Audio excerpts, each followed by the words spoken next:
In the last year alone, the United States Healthful Food Council, we've certified over 70 locations in 10 states across the country. They subject themselves to a voluntary audit for their nutrition sustainability. So when you go, you know this house cares, and that's what it's about. We need to recognize those in the industry that are doing things that are better for our health.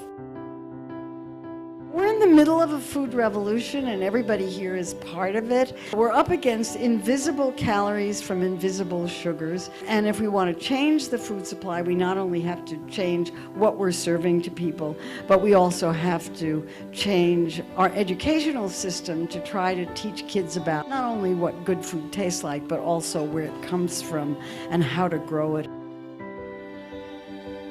If we don't change the direction we are headed, we will end up where we are going. And so if you look at where we're going, it is really scary. The United Nations recently ranked the average life expectancy of all the countries in the world. And even though the United States is the wealthiest nation in the history of the world, we weren't number 1 or number 2. We were number 40.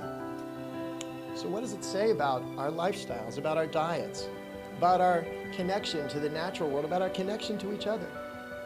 It has to change. And the people in this room are the people who are bringing forth ideas and concepts to make it happen.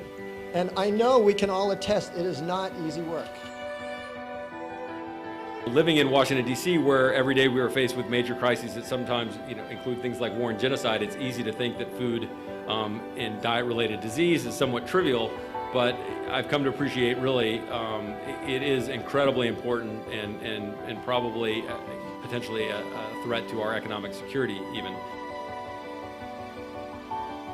You got to grab the future by the mouth. You know, when I was a young man, there was a lot of talk about food, not bombs. Food is a bomb.